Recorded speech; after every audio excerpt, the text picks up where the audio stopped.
Mude comigo. A convidada do Mude de hoje é inspiradora porque é coragem. Sônia Guajajara luta pelos direitos dos povos indígenas e preservação do meio ambiente desde muito tempo. Em 2018, entrou para a história como a primeira indígena a compor uma chapa na disputa pela presidência da República do Brasil. Sônia tem voz ativa no mundo todo e é sinônimo de liderança. Bem-vinda, Sônia Guajajara. Sônia, primeiro, muito obrigada por estar aqui, ter topado essa conversa, uma mulher de garra e de fibra, de muitas mulheres que estão surgindo aí, né? Eu acho que a gente tem ganhado força. Sônia, conta para mim, quando que tu decidiste, tu entendeste que a tua voz seria necessária para lutar pelo teu povo, para chamar as pessoas para entenderem o teu povo e os direitos do teu povo indígena? Carol, eu acho que eu sempre fui uma menina, né, uma mulher de luta e de estar muito à frente do meu tempo, sabe? Porque, embora morando ali, naquele lugarzinho pequeno, que eu não enxergava nenhum horizonte de poder sair dali um dia, mas eu já conseguia me enxergar longe, no futuro não tão distante. E minha tia Maria, que eu sempre referencio bastante, eu ainda adolescente, ela me chamou um dia e falou assim: Sônia, você vai ser a nossa porta-voz. Você vai levar a voz indígena para o mundo. E nesse dia ela me entregou um colarzinho, assim, né? Um colar nosso, Guajajara. E ela disse: tá aqui, esse colar é seu e você, a partir de hoje, é nossa representante. Eu escutei aquilo, eu não entendi muito o sentido, eu não sabia muito como é que eu fazia e como que eu ia poder alcançar aquilo que ela estava falando, né? Então, eu acho que isso me guiou e acabou me orientando, que todos os passos que eu dava era pensando, sabe, como que eu vou cumprir isso que minha tia colocou para a minha responsabilidade, né? Então, eu ainda adolescente sempre fui muito assim, muito ativa, eu sempre quis organizar um movimento indígena aqui no meu estado, aqui no Maranhão, né, que já existia, mas estava né, que ainda né, disperso, e eu queria muito organizar isso. Então, não dá para você dizer qual foi o momento, né, mas dá para a gente saber qual o momento que a gente começou a sistematizar né, a nossa luta aqui no estado do Maranhão. Então, foi isso, eu fui dando os passos, né, que mesmo sem perceber ou sem traçar direito onde quer chegar, mas a gente foi caminhando, né? Então, organizamos um movimento indígena aqui no estado do Maranhão, realizamos assembleia, eu fiquei na coordenação executiva junto com mais 4 lideranças, cumpri um mandato de 3 anos, depois fui reconduzida para um mandato de mais 3 anos, né? Fiquei 6 anos aqui no estado, trabalhando, organizando, articulando. Depois, fui para a coordenação executiva da COIAB, que é a coordenação das indígenas da Amazônia Brasileira. Na COIAB, eu fui eleita vice-coordenadora, fiquei um mandato de 4 anos ali. Então, na COIAB, para mim, foi esse lugar, onde eu pude ampliar a minha visão sobre a luta né, ambiental, a luta territorial e os direitos dos povos indígenas. Porque eu fazia muito já aqui no Maranhão, articulava muito, mas eu ainda olhava muito aqui, né? E aí, a partir da COIAB, eu pude abrir, assim, né, ampliar a minha visão e perceber que o mundo inteiro estava em perigo. Porque se os povos indígenas estão em perigo, o mundo inteiro está em perigo. Então, onde eu entrei com muita força foi na luta contra Belo Monte. Né? Na luta contra Belo Monte, ali a gente organizou muitos atos, mobilizações, conexões com outros movimentos, né, com atores internacionais. Então, a gente foi para o embate direto. Chegou um momento ali de 2009 a 2013, quando eu estava na COIAB, eu dizia, parece que eu estou escrito aqui, ocupação. Porque onde tinha uma ocupação, o povo dizia, chama a Sônia. E ali estava eu, né? Ajudando, apoiando, ou mesmo né, só com a presença, ou com uma fala, ou organizando também, né?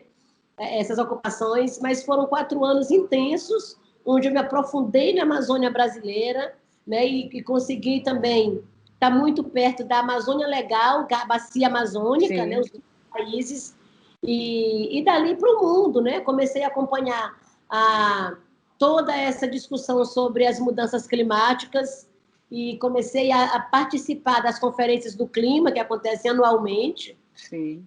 Então, eu fui aprofundando muito esse entendimento sobre os efeitos das mudanças climáticas, né, na vida dos povos indígenas e também na vida das pessoas no planeta. E aí fomos, né, buscando cada vez mais esse tema para perto, né? Porque para nós... E anda junto, né, Sônia? A luta indígena, ela anda muito junto com o meio ambiente, não pode falar separado, né? Não tem como. Olha, se alguém te disser que é ambientalista e que não conhece nada dos povos indígenas e que não tem como bandeira de luta também a defesa dos direitos indígenas, desconfie, desconfie, porque não há como fazer a defesa do meio ambiente, né? Lutar pela proteção ambiental sem defender igualmente os direitos dos povos indígenas, sem defender a diversidade de culturas, né? Então, Carol, né, só concluindo essa linha do tempo para chegar aqui na PIB, então, fiquei meus 4 anos na COIAB, que para mim eu considero a minha universidade, minha formação, né, minha formação do movimento indígena. E saindo da COIAB, eu fui diretamente para a PIB, né, Articulação dos Povos Indígenas do Brasil. Né? E aí, na PIB, fiquei meus primeiros 4 anos, e aí você passa a ser totalmente também referência internacional, porque tu tem que se conectar com vários outros campos. Né? E aí, terminando meus 4 mandatos na PIB, eu fui, né, convidada e também nós articulamos, enquanto movimento indígena, a nossa participação numa chapa presidencial. Isso. Então, fomos lá também, né, os povos indígenas, na primeira vez na história, né, ocupando esse lugar. Que, claro, para nós, muita gente diz, foi muito simbólico, é simbólico. Não é simbólico. Para nós, não é simbólico. Foi muito real, foi necessário e tem todo aí o significado histórico e político, a nossa presença naquele lugar. Então, eu cumpri... a ocupação, a visibilidade, né, Sônia, para que a gente entenda que o povo indígena é a origem do nosso povo, né? Exatamente. O brasileiro, nós somos brasileiros, mas a sociedade exclui esse povo que é a nossa base, a nossa cultura toda, né? Exatamente. E aí, Carol, eu falo muito isso, né, que se a pessoa não conhece a luta, a história dos povos indígenas, a pessoa não conhece a si mesmo, não conhece a sua própria história, né? O Brasil sendo esse país originariamente indígena, né? Se a pessoa não sabe, pois não conhece sua própria história. E aí eu digo sempre também que é por isso que a gente está nessa situação aqui do Brasil totalmente à deriva, porque a pessoa, se não conhece sua história, também não sabe para onde vai. Né? E aí a gente chega nesse momento aqui tão delicado, né, tão dramático, que a gente está passando agora. Eu conversei um pouco com a Lilia Schwartz, que é uma historiadora, e ela fala sobre isso. O brasileiro conhece muito pouco da sua história, e a história que é contada para nós, através das instituições de ensino, são histórias criadas, né? Não necessariamente a verdadeira. O que tu acha, para ti, como uma mulher indígena que luta pela visibilidade do teu povo e da tua história, né, nossa ancestralidade, o que precisaria mudar no sistema mesmo de ensino brasileiro para que a gente entendesse a realidade indígena? Porque há uma grande diferença entre o que a gente sabe, o que nos é ensinado, e a realidade do povo indígena, né? A história. Sim. E, olha, 2018, que foi no ano das eleições, né, eu fui, né, em todos os estados brasileiros, todos, e alguns com várias cidades. E nós tivemos muitos eventos nas universidades.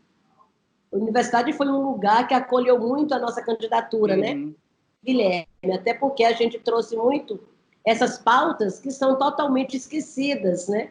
E em ano eleitoral, assim, se fala muito economia, educação, escola, né? Aliás, educação, saúde, né? Já são aqueles pontinhos que estão ali, já pré-determinado, que todos os candidatos só falam aquilo, né? E de forma que você nem sabe o que eles estão dizendo, você nem entende como é que aquilo vai acontecer, né? Então já fica aquela coisa muito automática. E aí nós tentamos trazer ali, sabe, uma realidade que é urgente, né? Como a pauta indígena, a pauta ambiental, a população LGBT, né? LGBTQI+, periferia, mulheres, né? E sustentabilidade.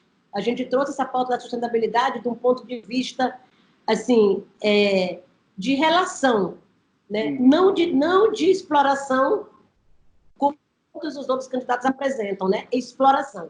E nós trouxemos por esse viés da relação, do respeito, de como que povos indígenas, povos e comunidades tradicionais se relacionam com o meio ambiente para garantir a sustentabilidade, né? Então, assim, nós falamos da educação e eu pulei para isso. Não, mas é tudo, na verdade, tudo se completa, né? Se a gente parar para fazer uma análise, uma coisa puxa a outra. Eu trouxe tudo isso para dizer exatamente que falta essa educação, né, no sistema todo educacional, que fale da vida real, que fale da urgência, né, que fale do que realmente é necessário, né? E aí, para falar do meio ambiente, tem que falar da cultura indígena. Para falar de Brasil, tem que falar da cultura indígena. E aí eu pude constatar isso, sabe, que há um distanciamento do que é ensinado, do que é discutido nas universidades, né,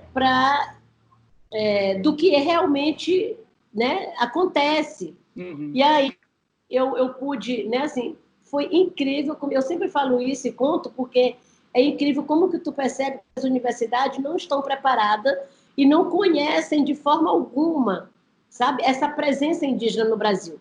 Muitos vêm e quer fazer um debate perguntando o que vocês comem lá? Exatamente. Vocês andam nus? Né? Como é que é? Não sei o que. Sabe, assim, são perguntas totalmente assim, absurdas que já era para ter superado, né?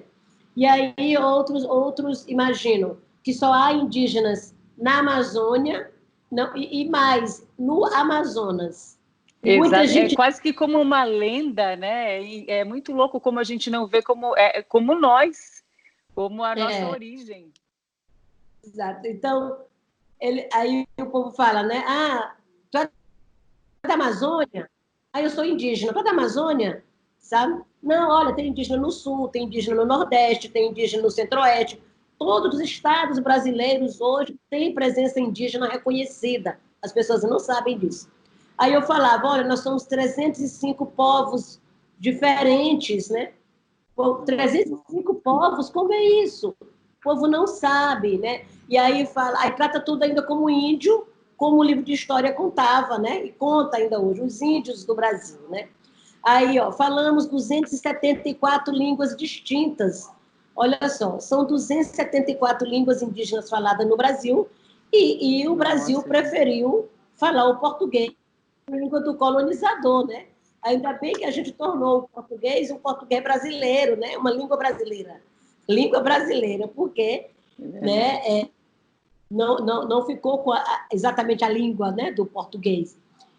Mas aqui já existia, né? Já existia o Tupi-Guarani, já existia o Macungê, já existia o Aruaque, os troncos linguísticos indígenas já existiam, e mesmo assim todas essas línguas foram totalmente ignoradas, né? E se adotou uma língua estrangeira. E aí isso não é falado. Pouca gente sabe que essa resistência indígena consegue garantir ainda hoje essa diversidade de línguas diferentes faladas, né? Só que é totalmente, né, perigoso, porque diz que a cada... não sei se é exatamente esse dado, mas parece que a cada uma hora, né, várias línguas indígenas são perdidas no mundo, né? São deixadas de falar. E aí é isso, né? A gente não valoriza a cultura, né? A gente não tem noção do quão importante, do valor absurdo que tem uma língua indígena e uma língua ser perdida, né? Numa situação dessa. É muito triste de perceber essa não valorização do que é nosso e único, né? Nas universidades, aí eu pude, né, também falar que quando você olha uma pessoa de 40 anos a mais e que essa pessoa não consegue distinguir hoje, né, o indígena da cidade, indígena da aldeia, né, que é indígena igual, essa diversidade toda, e olhar para mim assim e dizer, tu é indígena ou tu não é indígena, sabe? É comum tu falar com uma pessoa de 40 anos a mais e olhar o indígena somente como aquele ainda, né?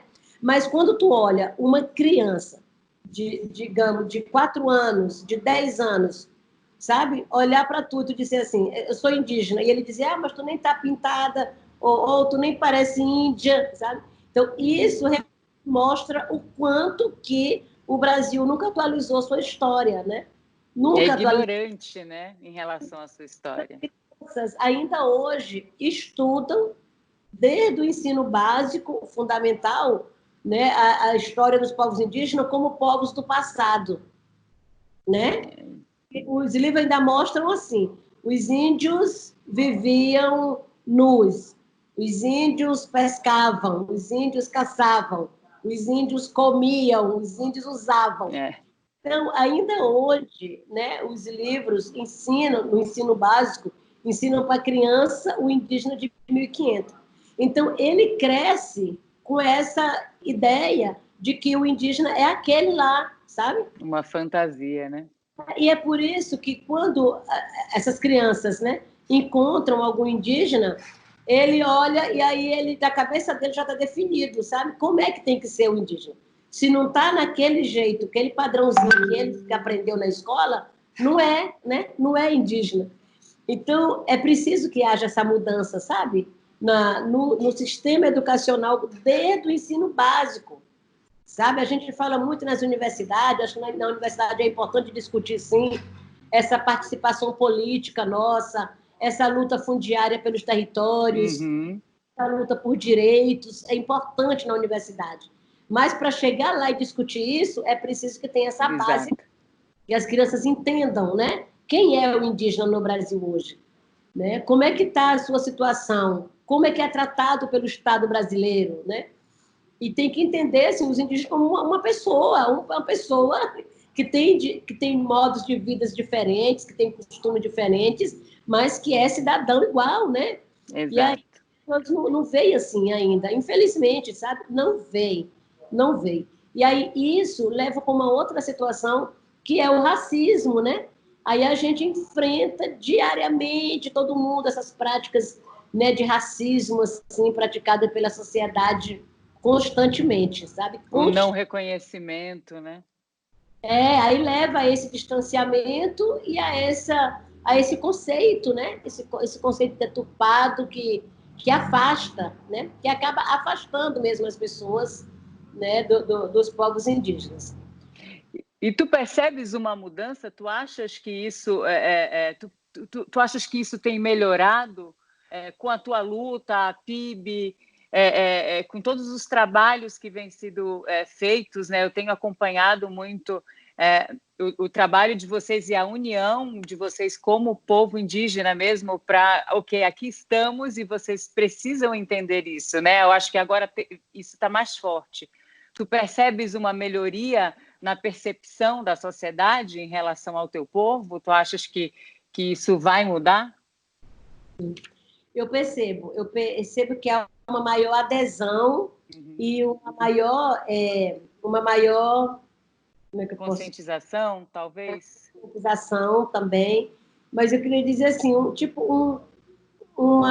interesse, né? O maior interesse das pessoas de conhecer, né? De conhecer mais os povos indígenas, conhecer a luta e se aproximar, né? Eu acho que houve uma aproximação maior das pessoas, né? Da sociedade como um todo, né? Dos povos indígenas. Eu estava até falando aqui em casa mesmo com minha irmã, essa semana, né?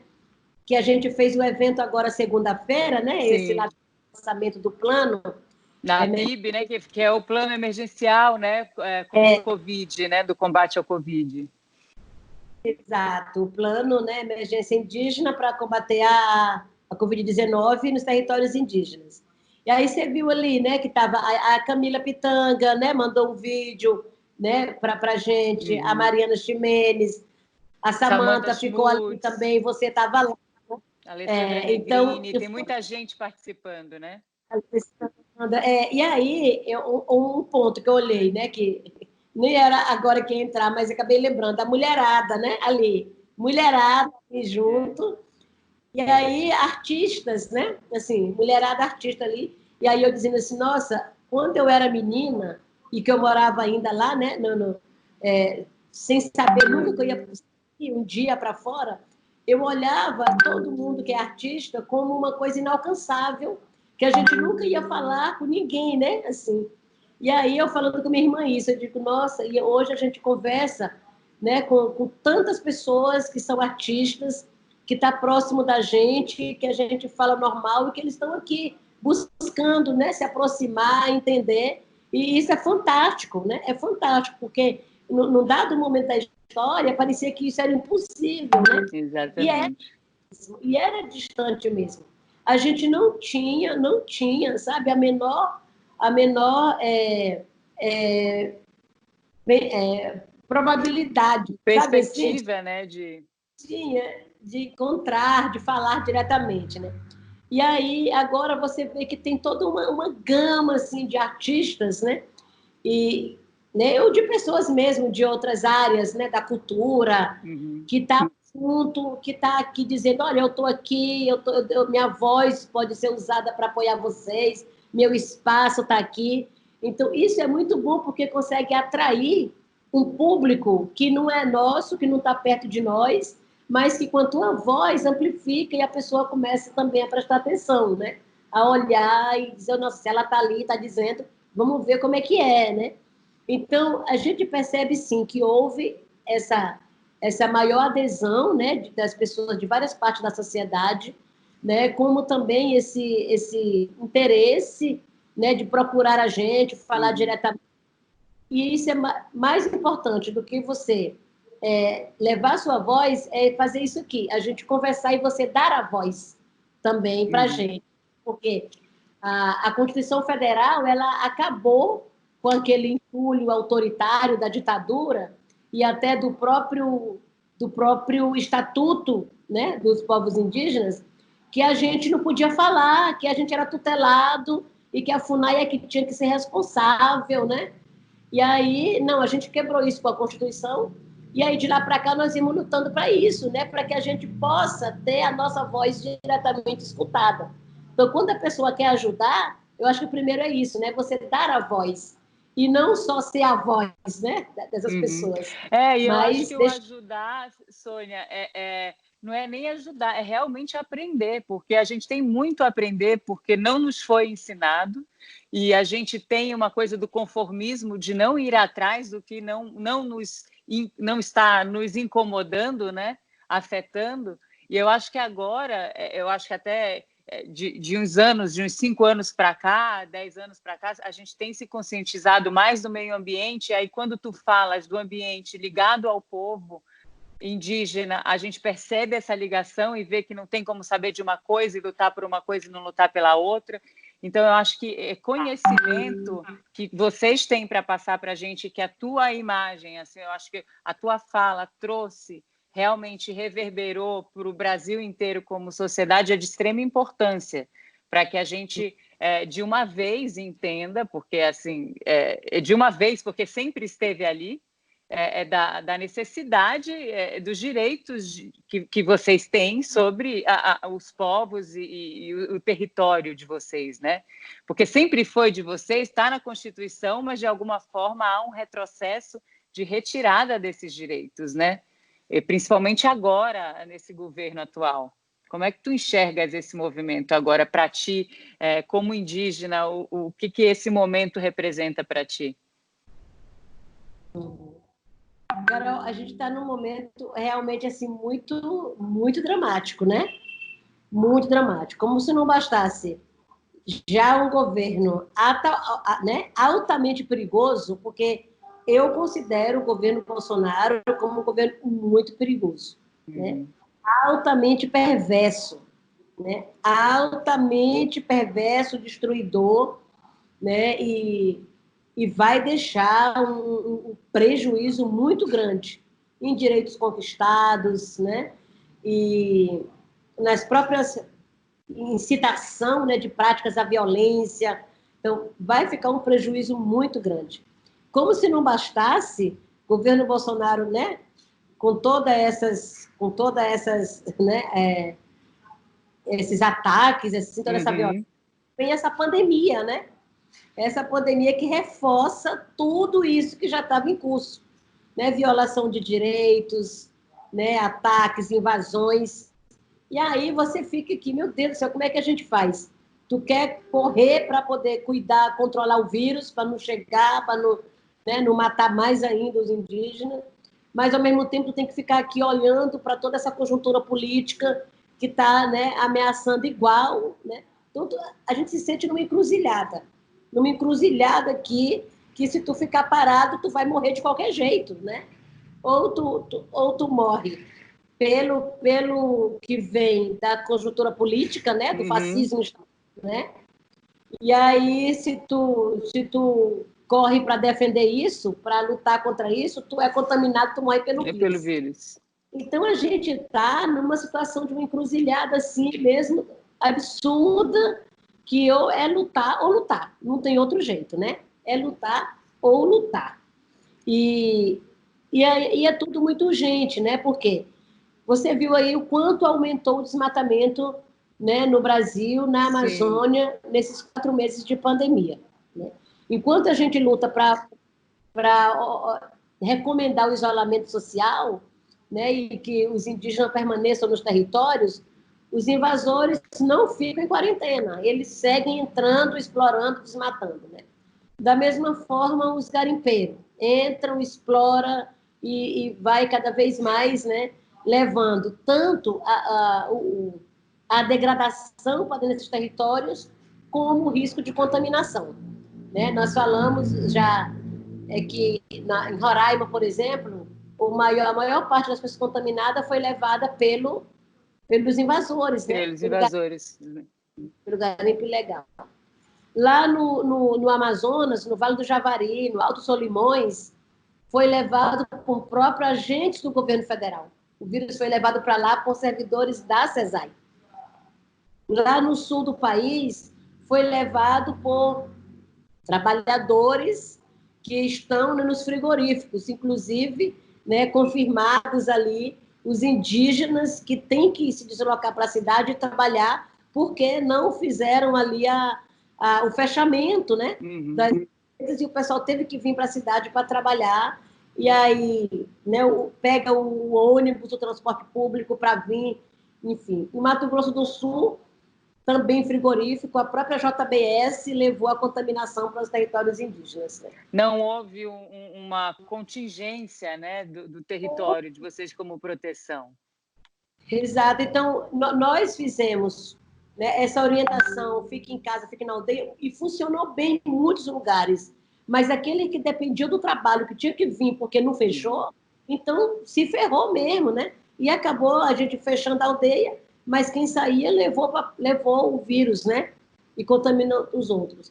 E um outro agente também de contaminação em massa foi o próprio auxílio emergencial, né? O auxílio emergencial foi, assim, um dos vetores principais, porque até ter auxílio, a gente não tinha casos, né, confirmados dentro dos territórios indígenas. Não tinha. Tinha ainda assim fora, né, dos indígenas que estão em contexto.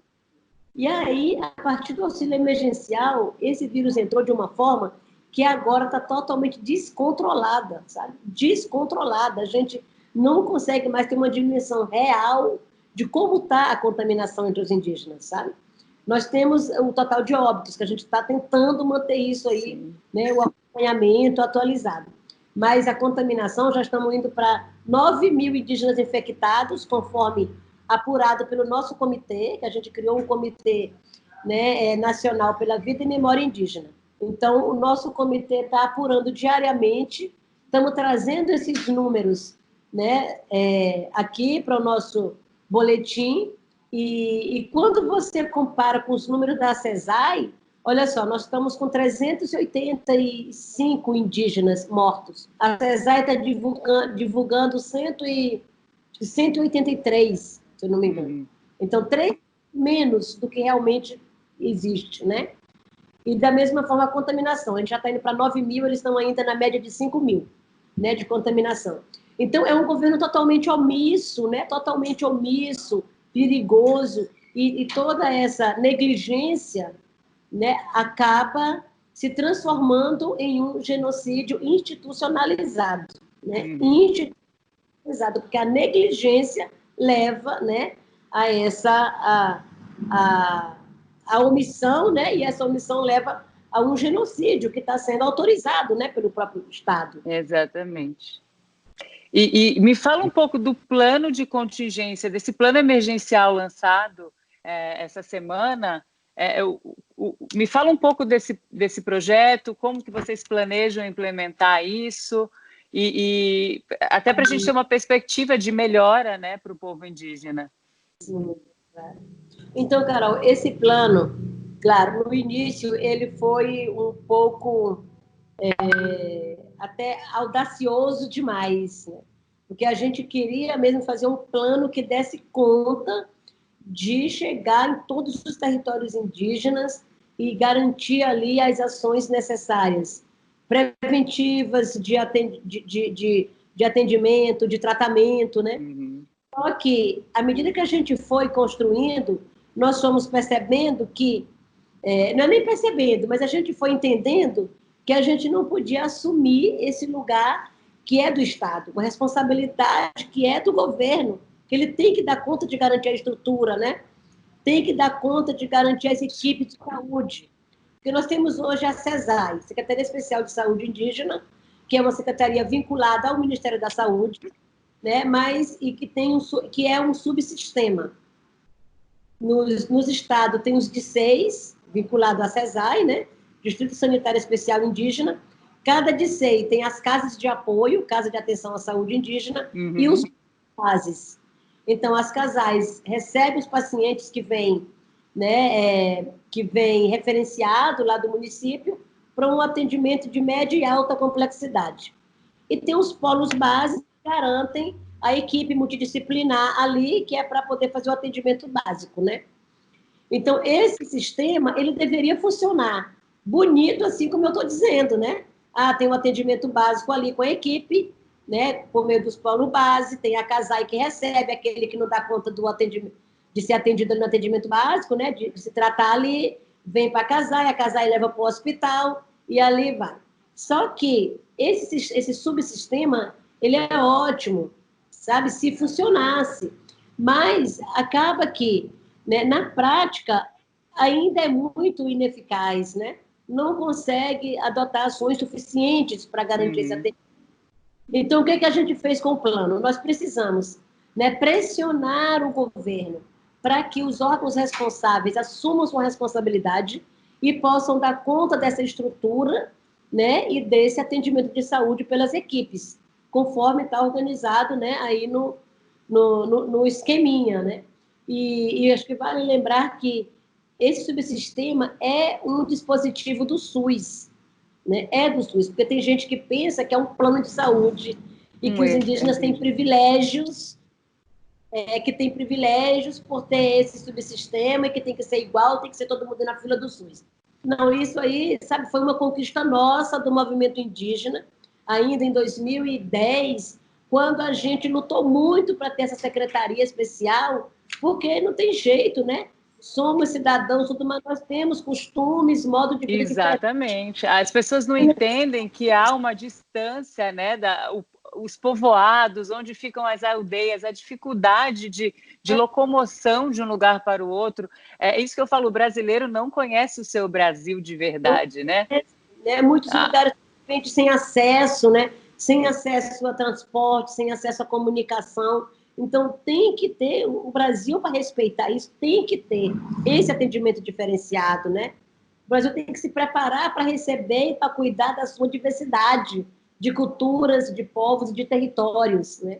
Então, com o plano, né, voltando para o plano, a gente entendeu que nós temos que pressionar o Estado para garantir essa infraestrutura, né? E a gente entrar com articulação, né, e com arrecadação de recursos para a gente fazer ações complementares. Porque por mais que você pressiona, por mais que você, né, sabe da responsabilidade, mas a gente sabe também que não é agora que eles vão garantir, construir essas estruturas para dar conta da urgência que é, né? Então, nós queremos, né, essa articulação e toda essa mobilização para garantir a arrecadação de recursos financeiros e a gente entrar com ações complementares, inclusive para contratar equipes em caso de insuficiência da CESAR. Se eles não têm equipe suficiente, vamos atrás, né, de contratar gente para estar lá garantindo esse atendimento. Vamos comprar mais medicamentos, onde a CESAR não consegue chegar, disponibilizar, vamos trazer mais medicamentos. A gente lutou muito no início do plano para a disponibilização dos testes. Tem que fazer a testagem, porque a ausência, né, desses testes está levando cada vez mais o aumento da contaminação, né? E aí muito rápido, nas aldeias se prolifera muito rápido. Só que agora os indígenas estão ficando com medo de testar, sabe? Eles estão com medo de testar e dar positivo, e aí ele sofreu um racismo, ou ele tem que vir para um hospital, e aí no hospital ele sabe que tem essa história que é mais velho, pode morrer, sabe? Deixa o mais velho, vamos atender o mais jovem. Então, tudo isso leva eles a terem medo de vir para o hospital, sabe? De vir para a cidade. Então, muitos indígenas não querem mais testar, não querem, sabe? Mas, mesmo assim, estamos trabalhando para isso, para orientar, para convencer de que é importante a testagem para a gente evitar, né? Que tenha essa maior contaminação. É uma luta externa, né, com o governo, pelos seus direitos, e uma luta interna com o povo, né, para a educação do povo, para o entendimento. Exatamente, Carol. Nós estamos falando o tempo todo que nós temos que estar nas duas frentes, né? Para fora, para denunciar, para pressionar, né? Para garantir esse atendimento, e para dentro, para explicar, para orientar, para, né, conscientizar da importância de se manter ali os cuidados, né? As recomendações ali né, dos órgãos de saúde. Então, assim, é muito intenso. O que a gente vem fazendo, sabe, é muito intenso, porque essa pandemia somente acrescentou um trabalho a mais do que a gente já vinha fazendo para combater todas as outras situações de violências, né? Todas as outras pendências que já existiam. E aí não parou uma para poder cuidar da outra. Não, a gente está fazendo tudo ao mesmo tempo, né? É muito intenso, sabe? É muito dramático, mas também muito necessário, né? Muito necessário. É um trabalho muito bonito e honroso que tu vem fazendo. Agora, Sônia, me fala, eu te descrevi ali como coragem, porque mulher, indígena e uma líder. Como que é isso para ti, né? Porque a gente vem de um histórico, por ser mulher indígena, eu imagino a tua luta, e aí uma líder ambientalista, uma líder pelo seu povo, eu imagino o teu medo. Existe esse medo em ti? Porque o nosso histórico de violência contra as pessoas que vêm à frente combater e brigar pelo meio ambiente é muito grande, né? O nosso histórico aqui no Brasil. Existe esse medo em ti? Porque eu só vejo coragem. O que é ser para ti essa líder indígena e mulher aqui no Brasil? É bem desafiador, Carol, né? Ser mulher, ser indígena, né, no Brasil se tornou assim esse desafio, né? De você todo dia ter que respirar, né? Pensar, ai meu Deus, como é que vai ser hoje, né? Porque você assim, sente os ataques de todos os lados, né? De todos os lados. Vem um ataque de bala, vem um ataque do racismo, vem um ataque do vírus, né? Vem um ataque das invasões lá nos territórios, né? Vem um ataque religioso, que é os missionários fundamentalistas que querem a todo custo estar no território ali, levando a sua fé, impondo a sua fé em detrimento da cultura, né? Vem os grileiros, como está aí essa tentativa de aprovar a grilagem de territórios, né, públicos, sim, terras públicas na Amazônia. Enfim, então tu sente que os ataques ou a bala vem de diversas formas, né? Tu tá ali no meio. Mas eu te confesso, Carol, sabe? Eu acho que eu sou uma pessoa muito protegida pela minha ancestralidade, sabe? Pelos nossos encantados, e que eu sempre tenho uma força muito grande, sabe? E eu sinto essa força vinda tanto dessa ancestralidade como dos povos, né, indígenas nos seus territórios, das pessoas que são ali sensíveis à causa, né? Porque eu não consigo ter medo. Eu não consigo ter medo de nada disso.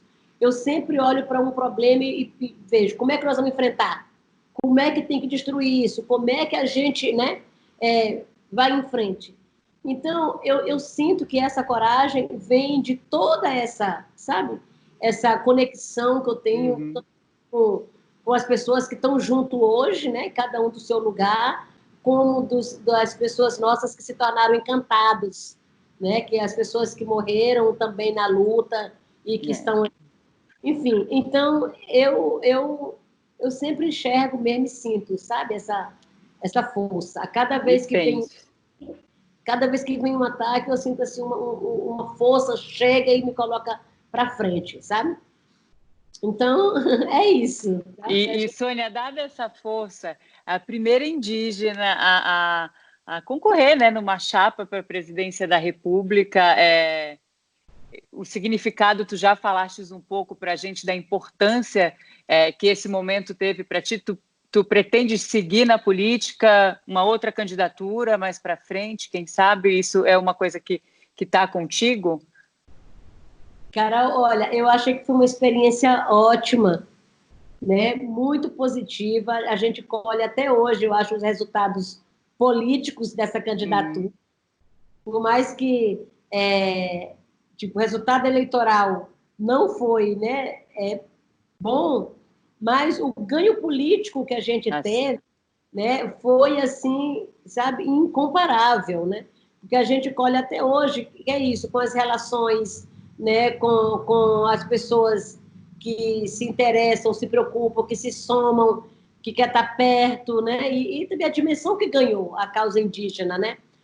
Mas eu confesso aqui para ti, eu não tenho ainda muita certeza se é isso que realmente eu quero, sabe? Estar, né, ali na institucionalidade. Porque o movimento que eu faço aqui, né, a partir dessa articulação da resistência, Sim. né? É o que me faz muito bem, sabe? É uma coisa que eu faço que me realiza muito, muito, me completa, sabe? Esse trabalho aqui, a partir do movimento indígena, me completa muito, faço com muito gosto, tenho uma dedicação quase que exclusiva da minha vida, do meu tempo para esse movimento, sabe? E eu não consigo me enxergar ali numa institucionalidade, não sei. Porque... Ai, oi? Só um pouquinho, tá, filha? Porque eu acho que a institucionalidade acaba te prendendo muito, sabe? Te amarra, né? Ali no lugar. Eu enxergo como um lugar muito potente, muito necessário, que nós temos que articular cada vez mais indígenas para ocupar esse lugar, né? Acho que temos que até que ocupar nas 3 esferas, municipal, estadual, federal. Vamos trabalhar para isso, para as candidaturas indígenas, inclusive para esse ano ainda, né? E para as próximas. Temos que amplificar a voz do Congresso Nacional. Conseguimos ali a eleição da Joênia, né? O Apichana, a deputada indígena, está lá. Sabe? Uma voz elegível. Maravilhosa. Mas a gente precisa trazer mais pessoas ali para o Congresso. Eu só não tenho certeza se Só o futuro dirá, né? Sou eu uma pessoa dessas para estar ocupando esse lugar, mas que é importante essa presença, é. E aí eu até complemento dizendo, Carol, que nós temos que lutar nesse momento muito, muito, né, fortemente para a gente combater esse autoritarismo, né, que está aí, essa ameaça à democracia, né? Eu acho que nós temos que fazer essa luta hoje para garantir que haja próximas eleições. Exatamente. A primeira fase é essa, né? Vamos brigar pelos nossos direitos, pela democracia antes de tudo, para depois pensar em algo mais. Bem colocado e necessário. Sônia, só para a gente dar uma finalizada, eu queria que você me falasse sobre pessoas que você acha interessante. Você falou da Joênia agora, para a gente seguir, para a gente conhecer mais sobre a causa indígena, sobre a importância, porque eu acho que a gente sabe muito pouco, mesmo pesquisando, né? Então, eu acho importante a gente escutar a voz de quem é de verdade, de quem está ali e conhece a causa. Fala para a gente uns 3 nomes de pessoas para a gente seguir, para a gente pesquisar e conhecer mais, até para ajudar nesse movimento pelos direitos dos povos indígenas. Sim. Bom, então, olha, acho que a Nara Baré, que é coordenadora geral da COIAB, foi a primeira mulher eleita para assumir a coordenação geral, né? Depois de 30 anos de COIAB, né? A gente conseguiu eleger uma mulher na coordenação geral, eu acho, né?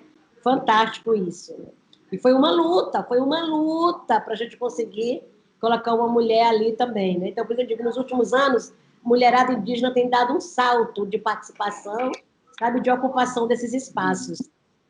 Então, tem a Célia Chacriabá, lá de Minas Gerais, a Célia também fantástica, ainda jovem, e ela traz muito forte essa voz, né, da cultura, da educação, da mulher, da saúde, né? Então, a Celinha está despontando também aí, sabe, nessa ocupação das redes sociais de forma fantástica, né? O Eloy Terena, né? Doutor Eloy Terena, que é lá do Mato Grosso do Sul, ele está agora, né, chegando seus 30 anos e fazendo o pós-doutorado, está em Paris agora nessa, né, está na pandemia, fazendo pós-doc, e ele que entrou com essa ação direta, né, no STF, que a gente protocolou ontem, né, coordenando um grupo de advogados incríveis, indígenas e não indígenas, né, e que é o assessor jurídico da APIB. Então, o Eloy também tem assumido essa luta jurídica de uma forma muito responsável e qualificada, sabe? Então, ele hoje já é um nome, né, referência do direito no Brasil. Falando das regiões, né, tem o Dinamanto Chá, que também é coordenador da APIB, né, coordenador executivo da APIB também, pela região Nordeste, e também é advogado, né, e faz assessoria jurídica da APOIME, que é a Articulação dos Povos Indígenas do Nordeste, Minas Gerais e Espírito Santo. Maravilha. Muito bom. Agora, Sônia, você falou das mulheres. A gente vive um momento extremamente conservador, um governo conservador, aquela coisa do retrocesso, né, dos ganhos de direito, mas aí a gente vê as mulheres ganhando voz, né? Isso é muito importante também. Só queria deixar isso aqui dito, que a gente vê muitas mulheres ganhando. A gente tem a Joênia, a gente tem a Tua Voz, eu vi na tua candidatura mesmo, né? E dentro da PIB, vocês têm colocado as mulheres em posições importantes e antes não ocupadas, né, por mulheres. Isso é muito bom. Luta, Carol, uma luta, né? Até porque, historicamente, né, os povos indígenas utilizou essa história do, sabe, acho que esse resquício aí da herança colonial como cultura, dizendo que mulheres não podiam assumir determinados espaços, sabe? Então, a nós sempre foi dado aquele lugar ali que era permitido, né? A casa, a roça, né? Ali, a educação dos filhos e tal. E aí, por mais que a gente chegasse nas reuniões, a gente ficava ali, naquele lugarzinho só de ouvinte, só de ouvinte. Eu sempre conto que nós, Guajajara, as mulheres Guajajara, né, ficavam do lado de fora como se estava na janela, sabe? Prestando atenção na janela. Observa. Certo, as mulheres estavam ali, sempre atentas, né? Escutando. No momento que tinha qualquer perrengue, qualquer desentendimento, qualquer coisa ali que não conseguia avançar, a mulherada começa a falar de lá, por mais que ela não entrava para dentro ali do espaço, mas começava a falar dali, e exatamente a voz das mulheres é que acabava orientando ali o comando, sabe? Então, é sempre assim. Depois, aí quando os nomes vinham que dizia a decisão, sempre foi a mulherada ali por trás que deu a orientação, sabe? Então, sempre foi muito isso. E aí eu falo que chegou um momento que eu não queria mais ficar na janela, sabe? Eu queria pular para dentro e ficar diretamente. E aí muitas mulheres fez isso em vários lugares. As mulheres pularam para dentro, entendeu? Saiu da janela. Isso é muito bom de ver. Nós não vamos só orientar, não. Nós queremos dizer direto, né? De forma direta. Então, com isso, uma mulher despontando aqui, outra ali, foram sendo referências para que outras mulheres também pulassem da janela. E aí foi quando, né, eu vim assumir a coordenação executiva da PIB, foi a primeira vez também que uma mulher assumiu um lugar no movimento nacional, né? Aí colocamos ali a Nara na Coiabe. Aí eu falo assim, ó, nós temos uma mulher hoje que comanda a Amazônia brasileira, né? Tá lá, a Nara. Aqui no Maranhão, nosso movimento indígena no estado, né, de uma coordenação de 4 pessoas. Na eleição passada, a gente colocou 3 mulheres e o homem ficou sendo secretário, que era o lugar que era dado para nós. Eu, a coordenação aqui no Maranhão, na Coapima, meus 2 primeiros mandatos, eu era secretária. Eu era a secretária executiva, mas era eu que fazia, sabe, todas as outras coisas também. E aí, agora, na última eleição, a gente... Não, vamos ser paritário, né? Aí a gente tem uma coordenação agora de 2 mulheres e 2 homens, né? Aqui no Maranhão. Aí tem uma mulher que assume o movimento indígena lá no estado do Pará, tem uma outra mulher que assume o movimento indígena lá no estado do Amapá. Então, nós somos assumindo... Ganhando força, né? Ganhando força. Bom. E aí, com essa articulação nossa, a gente realizou, no ano passado, a primeira Marcha das Mulheres Indígenas, né? Que a gente realizou em Brasília, mais de 4 mil mulheres indígenas aqui, e aquilo foi um momento muito forte, que foi a primeira marcha das mulheres indígenas no mundo. Aconteceu no Brasil, mas foi no mundo. E agora, para esse ano, a gente estava com uma programação para fazer a Jornada das Mulheres Indígenas pelo Brasil. Programação completa, com cronograma, com tudo, para a gente percorrer, né, todos os estados. E aí veio a pandemia, suspendeu, mas o projeto está de pé para o próximo ano, né, quando tiver autorizado. E aí nós vamos realizar, Carol, ainda agora em agosto, que é um ano da marcha, nós vamos realizar o encontro, né, virtual das mulheres indígenas para a gente poder dar sequência à nossa mobilização, né? E aí, em setembro, no dia 5 de setembro, nós vamos realizar o Encontro Internacional de Mulheres Indígenas. Estamos fazendo tudo aí, ó, nas redes. Nossa, maravilha! Se eu puder, me chame que eu quero escutar essas vozes, quero aprender com vocês. Você vai ser essa voz aí junto com a gente para estar ajudando a divulgar, mobilizar, enfim. A gente precisa muito, né, de mais pessoas como você que possa estar agregando, né, com a gente. Aí quero é isso. Aprender. Eu resumi aqui um pouco, né, desse histórico aqui nosso, das mulheres, para poder também, né, a gente estar trazendo essas informações que tanto encorajam outras mulheres a assumir, e assumindo também, né, espaços que uma foi, 2 foi, 3 foram, então é possível que todas consigam também. Todas podem ir. Né, fazer esse protagonismo na luta. Muito bom. Sônia, me fala o que é mudança para ti. Se tu pudesses definir a palavra mudança, o que seria? Olha, a mudança para mim agora é essa conscientização política ecológica para a gente mudar o modelo de desenvolvimento econômico, para a gente acabar com esse modelo totalmente predatório que explora a Mãe Terra. Maravilha. E reconhecer, né? A gente precisa se reconhecer, o brasileiro conhecer sua história e se reconhecer como um povo multiétnico e multicultural que a gente é, e isso é muito rico, né? São poucas pessoas que têm essa oportunidade, a gente tem que cuidar do que é nosso, do nosso povo, o mais valioso que a gente tem. Sônia, obrigada pela tua voz, obrigada pela conversa, e queria ter horas e horas para conversar contigo e saber mais sobre nós aqui. Obrigada mesmo pela tua luta. Tá joia, Carol. Muito obrigada também, tá? Obrigada pela oportunidade, usar aqui o teu espaço. E vamos juntas, né? Acho que é isso. A gente precisa, nesse momento, de muito mais solidariedade, muito mais empatia, né? Que cada um possa colocar no lugar do outro, porque, né, é exatamente essa conexão é que vai nos levar para um novo normal, né? Exato. Um novo, melhor normal, né? A gente não pode voltar para o ponto que a gente parou, né? A gente tem que voltar agora, né, com essa conexão mais compreensiva, mais solidária entre as pessoas. Obrigada. Com mais conhecimento e empatia. Obrigada mesmo. Uma honra estar aqui contigo. Beijo.